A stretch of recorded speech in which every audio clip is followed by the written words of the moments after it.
dalam program Kampus Plus 62. Nah, kali ini bersama aku Erin Disna dari UABT UB. Kali ini aku yang akan menemani kalian di program Kampus Plus 62. Kira-kira udah pada tahu belum ya UABT itu apa? Aku spill dikit ya mengenai UABT. Jadi UABT adalah unit aktivitas bulu tangkis di Universitas Brawijaya yang tentunya mewadahi mahasiswa dan juga mahasiswi Universitas Brawijaya di bidang bulu tangkis. Kita sering banget untuk mengikuti kejuaraan, entah itu di tingkat nasional maupun di tingkat regional itu sendiri. Selain kita mengikuti kejuaraan, kita juga mengadakan kejuaraan. Yaitu di tahun ini kita mengadakan UABT Cup untuk mahasiswa dan juga mahasiswi di Universitas Brawijaya. Selanjutnya kita akan mengadakan BBC 5 atau Brawijaya Badminton Challenge yang kelima. Itu adalah pertandingan di tingkat nasional. Oh ya, Kampus Plus 62 kali ini akan menyajikan 8 berita pilihan dari kampus Malang, Bandung, Semarang, dan Makassar. Yuk kita simak bersama. Pameran Brawijaya Scholarship Expo 2024 kembali digelar di Universitas Brawijaya. Dalam pameran ini tersedia berbagai stand yang memberikan informasi mengenai beasiswa yang dapat diajukan oleh para mahasiswa. Kepala Subdit Kesejahteraan dan Wirausaha Mahasiswa Ilhamuddin Nukman menjelaskan bahwa kegiatan pameran beasiswa ini merupakan upaya untuk menyebarkan informasi beasiswa kepada mahasiswa. Melalui pameran ini, mahasiswa dapat mengetahui informasi persyaratan dan mekanisme dari penyedia. Jadi kegiatan hari ini merupakan bagian dari tugas kami di Kesejahteraan dan Kewirausahaan Mahasiswa untuk melakukan publikasi terkait beasiswa apa saja yang ada di UB. Maka kemudian kita membuat kegiatan namanya Brawijaya Scholarship Expo atau Brawijaya Scholarship Fair. Nah, kegiatan ini sebenarnya tidak hanya kita laksanakan sendiri, tapi kita kolaborasi dengan beberapa pihak, salah satunya dengan eksekutif mahasiswa yang lebih khususnya adalah Advokesma yang sudah sangat membantu pelaksanaan kegiatan pada hari ini. Selain itu juga kegiatan hari ini juga setelah Brawijaya Scholarship Fair, Expo Beasiswa ini kemudian nanti siang akan ada namanya kegiatan Karir Talk Show, yang itu adalah kolaborasi antara Direktur Pengembangan Karir dan Alumni dengan CIMB Niaga. Tapi keseluruhan kegiatan ini teman-teman sekalian, kita ingin sekali berbagi informasi khususnya kepada seluruh mahasiswa UB tentang beasiswa apa saja, lalu mereka bisa melakukan apa untuk mendapatkan beasiswa itu. Karena kami khawatir jangan sampai informasi beasiswa itu tidak sampai kepada mahasiswa atau kemampuan kami, jangkauan kami masih kurang sehingga kita perlu melaksanakan kegiatan-kegiatan seperti ini.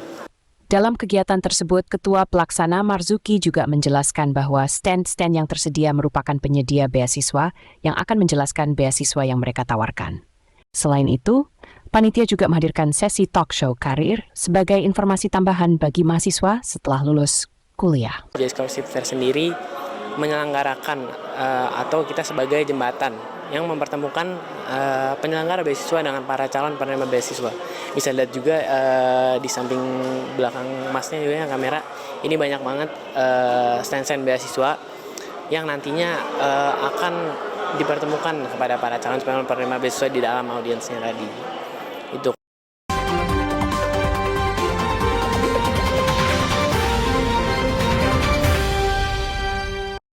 Sebanyak 20 tim program kreativitas mahasiswa dilepas secara resmi oleh Wakil Rektor 3 Universitas Brawijaya, Dr. Setiawan Nurjaja Sakti di Masjid Raden Patah. Mereka pada hari ini bertolak menuju Universitas Airlangga Surabaya untuk mengikuti rangkaian final Pekan Ilmiah Mahasiswa Nasional atau PIMNAS ke-37 yang akan mulai pada tanggal 15 Oktober besok. Koordinator kontingen PIMNAS Dr. Abu Bakar Sambah menjelaskan bahwa pihaknya sudah mempersiapkan para finalis tersebut dengan berbagai persiapan dan materi sebagai bekal di final. Selain itu, pelepasan ini juga merupakan bentuk dukungan moral dari keluarga besar Universitas Brawijaya kepada mereka. Secara resmi, seluruh kontingen PIMNAS UB ada 20 tim, ini secara resmi dilepas. Seharusnya tadi yang melepas adalah Pak Rektor, cuman karena berhalangan hadir, tadi alhamdulillah Pak Wakil Rektor 3 Bidang Kemahasiswaan, Alumni dan Kewirausahaan Mahasiswa yang melepas 20 tim kita yang akan berangkat nantinya di tanggal 14 Oktober hari Senin kita akan berangkat pagi harinya menuju ke tempat acara yaitu di Universitas Airlangga. Jadi hari ini sebenarnya merupakan kegiatan rutin setiap tahunnya selalu kita laksanakan untuk melepas tim secara resmi, bahwa salah satunya adalah menyemangati teman-teman bahwa ada support dari seluruh sivitas akademika Universitas Brawijaya, terutama Bapak Ibu yang ada di bidang kemahasiswaan, alumni dan kewirausahaan mahasiswa, semuanya mendukung acara ini, dan teman-teman mahasiswa 20 tim ini saat berangkat mereka sudah punya motivasi tersendiri bahwa ternyata memang mereka diperhatikan mulai dari awal sampai dengan keberangkatan, bahkan nanti juga sampai di perlombaan. Jadi ini merupakan salah satu rangkaian yang memang ini secara rutin dan reguler dilaksanakan mulai dari awal tahun begitu.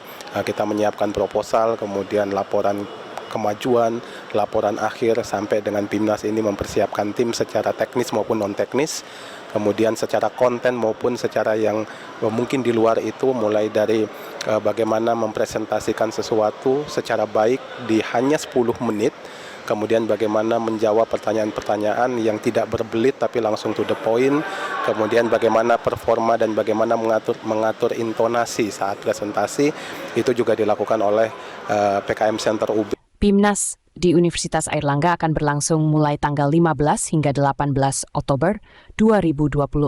Rangkaian kegiatan akan dipusatkan di kampus CUNAIR dengan berbagai kegiatan pendukung, seperti pameran poster, diskusi, sarasehan, pameran bazar hingga hiburan.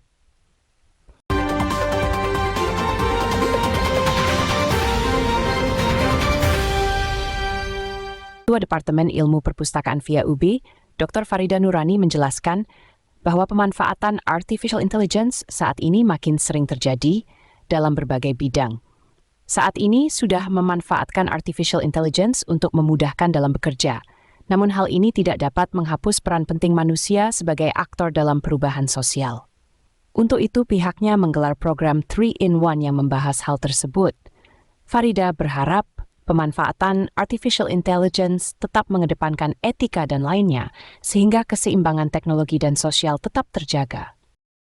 Kita banyak tahu ya kalau AI saat ini itu sudah menjadi kebutuhan, bukan lagi hal yang menakutkan atau yang dihindari. Karena semuanya itu menggunakan AI, walaupun secara kita tidak sadar. Pakai Grammarly juga pakai AI, Mendeley, padahal di dalam melakukan penelitian itu juga seringkali kita menggunakan alat-alat seperti itu ya, toolsnya ya. Tools itu pakai, ya sudah itu tadi pakai AI lah. Nggak sadar. Kemudian dan ternyata sebenarnya kalau kita menggunakannya, mampu menggunakannya, itu sangat membantu pekerjaan kita. Hanya memang nanti akan harus dipertimbangkan terkait dengan etika penggunaannya. Jangan kemudian menjadi hal yang merugikan, yang sifatnya cheating dan apa itu ya. Karena itu memungkinkan sekali. Itu hanya nanti itu yang harus dibatasi, itu aja. Dalam kegiatan 3-in-1 tersebut, pihak fakultas menghadirkan pakar sekaligus dosen ilmu perpustakaan Bayu Indra Pratama yang membahas secara detail pemanfaatan artificial intelligence dalam dunia manajemen informasi dan organisasi.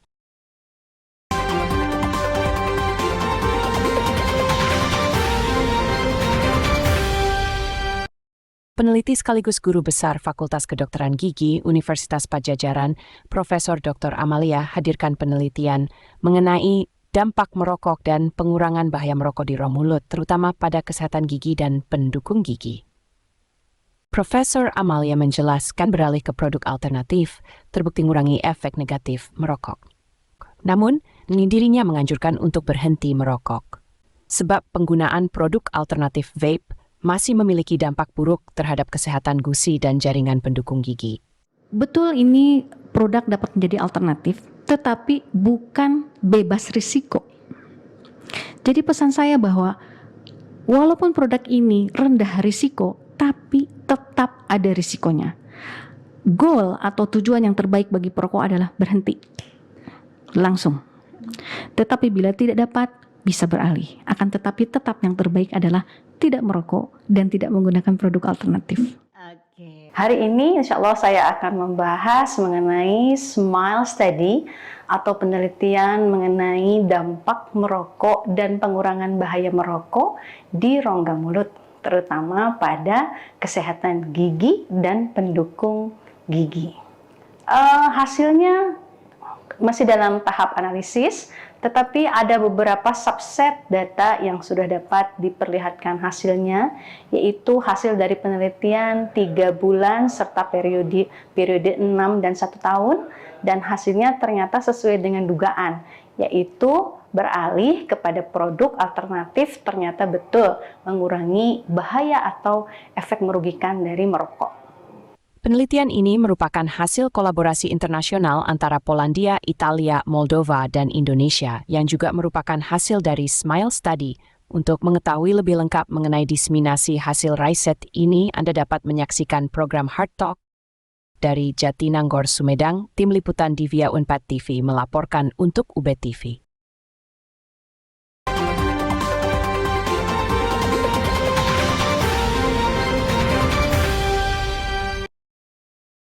Universitas Semarang merupakan kampus swasta pertama yang memiliki living laboratory di Indonesia. Dan saat ini, USM menjadikan daerah aliran Sungai Bodri sebagai living laboratory. Hal itu dinyatakan tim analis rehabilitasi dan konservasi Dinas Lingkungan Hidup dan Kehutanan Provinsi Jawa Tengah, Dr. Mahfud Munajat. Dasbodri menjadi living laboratory Universitas Semarang dalam implementasi Tridharma Perguruan Tinggi bidang pendidikan, penelitian, dan pengabdian masyarakat. Dalam kunjungan lapangan itu yang dihadiri tim Living Laboratory USM, DLHK Jawa Tengah, Fordas Jateng, Fordas Bodri, Pusdataru Jateng, dan Pemdes Sidodadi Patean Kendal. Pengarah program Living Laboratory yang juga Ketua Fordas Jateng, Profesor Dr. Insinyur Sriana menyatakan bahwa besar harapannya melalui sinergi ini dapat menjadi solusi dari berbagai permasalahan yang ada di Dasbodri.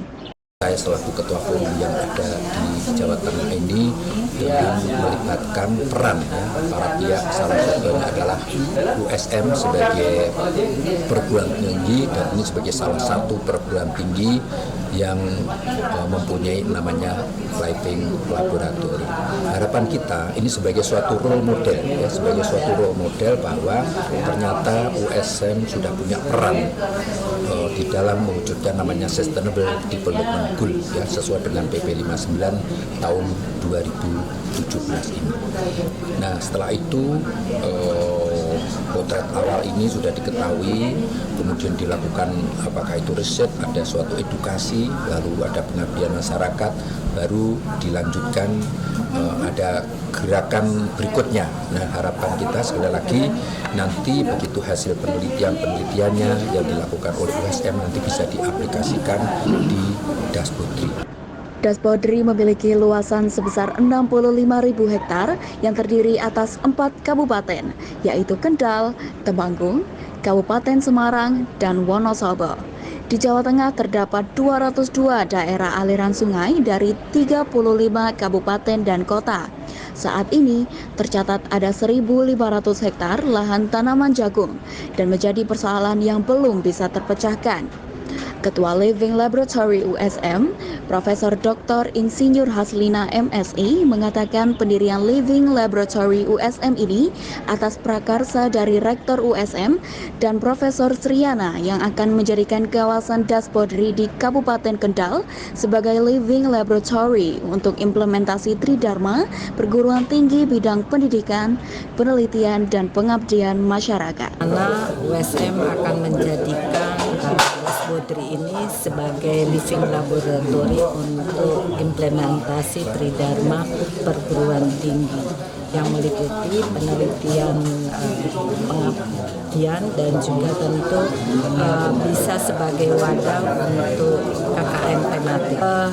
Semoga kegiatan kita bersama ini akan segera terwujud secepatnya untuk Dasbodri yang lestari dan berkelanjutan. Dari USM tentu saja sangat mensupport adanya living laboratory ini, dan mudah-mudahan ini akan kita segera implementasikan secepatnya. Dari Semarang, Jawa Tengah, tim USM TV melaporkan untuk UB.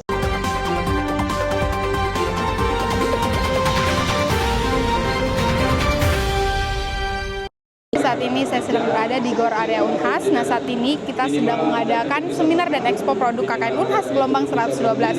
Yuk lihat keseruannya. Bertempat di JK Arenatorium GOR Universitas Hasanuddin Makassar, seminar dan ekspo produk kuliah kerja nyata KKN Unhas gelombang 112 digelar pada Selasa 8 Oktober 2024.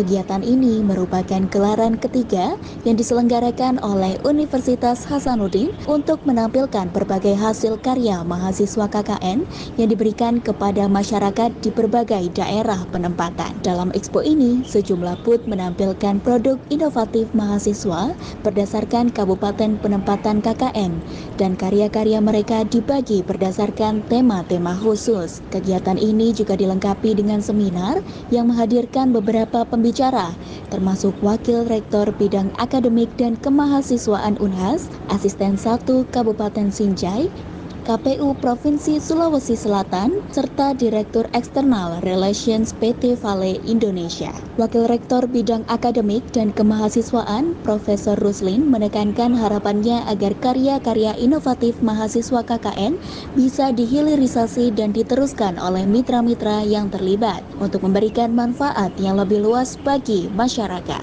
Ya, jadi hari ini setelah mengikuti KKN beberapa waktu yang lalu, kami Unhas memfasilitasi peserta KKN gelombang ke-112 mengadakan seminar dan sekaligus kita melakukan ekspo untuk memperlihatkan karya-karya mahasiswa kita yang telah melakukan KKN. Dan alhamdulillah kita juga mengajak beberapa mitra dari pemerintah kabupaten dan termasuk mitra yang ada di kolaborasi dengan dunia usaha, dunia industri untuk melihat hasil produk, dan insya Allah ini kita akan follow up lebih jauh menghilirisasi produk dari peserta KKN gelombang 112. Ya, jadi harapannya ini kalau nggak salah ini expo yang ketiga ya, expo yang ketiga, dan insya Allah pada tiap kegiatan KKN kita akan melakukan expo apa yang telah mereka lakukan sehingga ini bisa lebih dilihat di khalayak ramai, khalayak luas, dan selanjutnya kita sangat berharap ada mitra yang bisa menghilirisasi produk mahasiswa kita atau ada mitra yang bisa melanjutkan proses riset untuk lebih memberi manfaat lebih besar kepada masyarakat. Salah seorang mahasiswa yang berpartisipasi dalam kegiatan ini, Samil, yang juga delegasi KKN Kebangsaan Unhas di Universitas Patimbura tahun 2024, menyatakan kepuasannya terhadap kegiatan ini. Menurutnya, ekspo ini menunjukkan karya nyata mahasiswa di masyarakat dan menghapus paradigma bahwa KKN hanya terbatas pada kegiatan fisik. Ia pun meyakini jika inovasi mahasiswa dapat membangun potensi lokal yang ada di daerah. Sekarang kita tengah berada di kegiatan seminar dan ekspo produk KKN Unhas gelombang 112. Sebelumnya perkenalkan, saya Samil, salah satu delegasi KKN Kebangsaan Unhas di Universitas Patimbura tahun 2024. Tanggapan saya terkait dengan kegiatan seminar dan ekspo produk KKN Unhas ini sangat bagus kegiatan ini karena bisa menampilkan seluruh produk dan usaha yang telah diaplikasikan dari mahasiswa kepada masyarakat di daerah penempatannya. Dan KKN Expo ini bisa juga menampilkan berbagai potensi yang dimiliki dari daerah-daerah terpencil yang di mana penempatan mahasiswa Unhas ditempatkan di daerah tersebut. Terima kasih Unhas telah mengadakan kegiatan seminar Expo ini sehingga bisa mengikis paradigma di masyarakat bahwa KKN bukan hanya sekedar membersihkan tetapi bisa mengembangkan produk-produk yang ada di daerah tersebut. Terima kasih. Assalamualaikum warahmatullahi wabarakatuh. Salam dari KKN Kebangsaan. Dalam kegiatan ini juga dilakukan penandatanganan Memorandum of Understanding (MOU) dan perjanjian kerjasama atau PKS dengan berbagai stakeholder termasuk pemerintah, dunia usaha, dan industri. Seminar dan Expo KKN Unhas gelombang 112 ini diharapkan dapat meningkatkan kolaborasi antara universitas, mahasiswa, dan mitra untuk mengembangkan produk-produk yang dihasilkan mahasiswa agar lebih bermanfaat dan memberikan dampak positif yang lebih besar bagi masyarakat. Kegiatan Expo dan seminar ini pun ditutup dengan berfoto bersama di depan booth produk mahasiswa. Dari Makassar, Tim Liputan Unhas TV melaporkan untuk UBTV.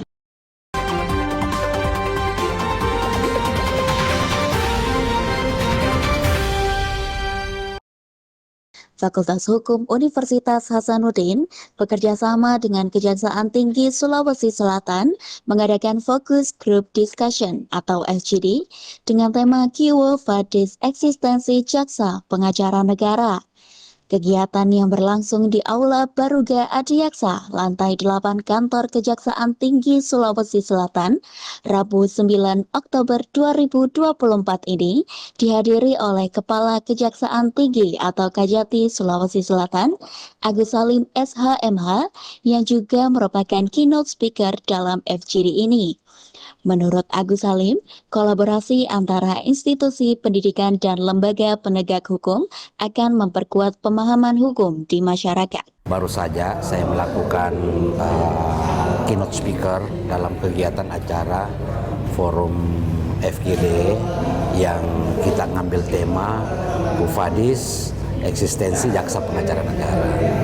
Kegiatan ini semata-mata salah satu bentuk sosialisasi tusi kejaksaan di bidang Datun.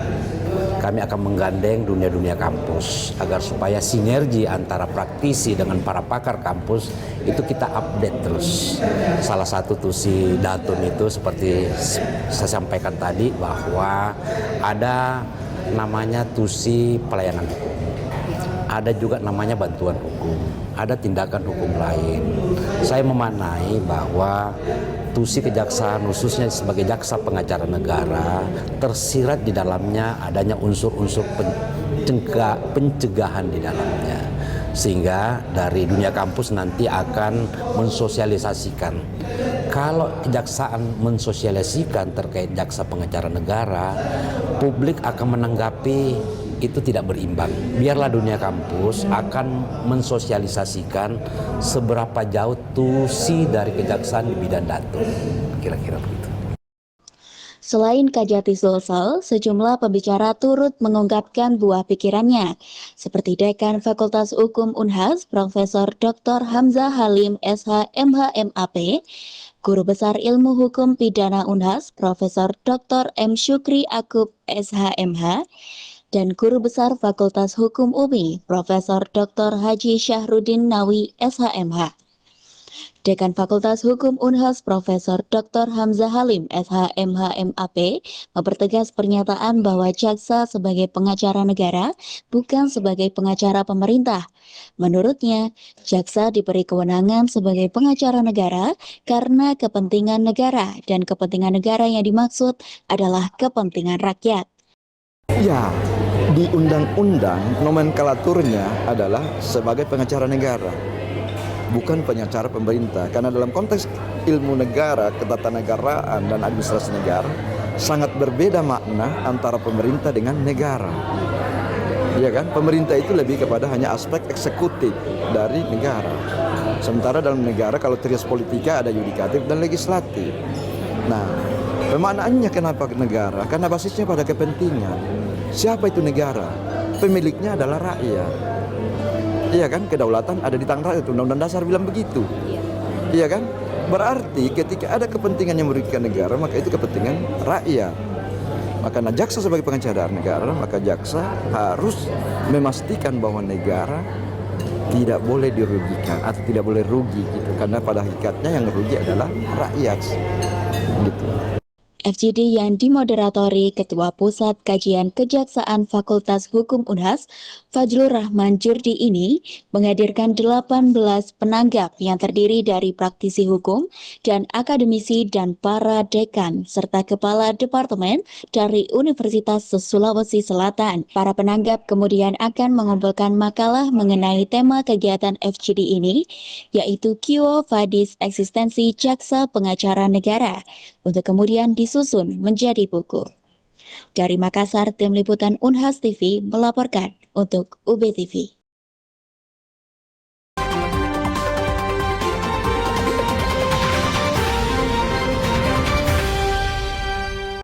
Rektor Universitas Brawijaya, Profesor Widodo mengatakan bahwa penguatan wirausaha di kampus saat ini menemukan momen yang tepat. Salah satu pendukung momentum tersebut adalah adanya teknologi digital dan artificial intelligence. Pemanfaatan teknologi digital harus dapat dimaksimalkan agar dapat mendukung ekosistem dalam penguatan wirausaha di kalangan mahasiswa. Widodo menyebut saat ini terdapat 3 kata kunci yang utama yang juga dibahas dalam pertemuan Majelis Rektor Perguruan Tinggi Negeri, yaitu entrepreneurship, green economy, dan artificial intelligence. Bisa di antaranya ekosistemnya harus ada, kebijakannya harus mendukung. Nah ini salah satu yang akan dibahas hari ini teman-teman. Ya, bagaimana membuat ekosistem dan kebijakan yang mendukung, termasuk di antaranya mungkin nanti terkait tentang modul kurikulum dan seterusnya. Nah terkait inflasi tadi ya, atau deflasi ya, deflasi. Sebenarnya begini, ekonomi itu kan naik turun. Nah ketika ada yang turun bisa ada yang naik. Itu hukum alam seperti itu. Sehingga bagaimana kita sebenarnya bisa mitigasi itu dan memberikan visioning kepada anak-anak kita sehingga tema-tema atau bidang-bidang apa yang akan bisa dimasukin menjadi trending ke depan. Makanya kita masukkan mau nggak mau pendidikan kewirausahaan harus masuk AI di situ untuk memiliki kemampuan basis analisis market, analisis peluang usaha yang kira-kira relevan untuk sekarang dan akan datang. Itu wajib ya. Dan hari ini juga termasuk mungkin kita akan diskusikan di situ. Dan di Indonesia yang paling penting sekarang trennya itu adalah digitalisasi. Jadi produk-produk digital apapun yang terkait activity yang kemudian diembeditkan dengan AI itu masih sangat promising. Nah, sehingga ini yang kita harus dorong sebenarnya. Sehingga kata kuncinya hari ini itu entrepreneur, green economy, dan AI. Jadi integrasi 3 hal itu. Widodo berharap pertemuan dan Semiloka Majelis Rektor ini dapat memberikan masukan roadmap yang semakin memperkuat iklim dan ekosistem wirausaha di kalangan perguruan tinggi untuk mendukung ekonomi nasional. Gimana teman-teman? Bagus-bagus kan beritanya? Oh ya, bagi kalian yang ingin tahu tentang UABT, kalian bisa kepoin di Instagram kita yaitu UABT_UB. Saksikan terus Kampus Plus 62 setiap Jumat pukul 14.30 di UB TV dan setiap hari Minggu jam 1 siang di channel YouTube UB TV Brawijaya. Jangan lupa subscribe, like, dan share agar tayangan ini makin berkualitas. Sampai jumpa!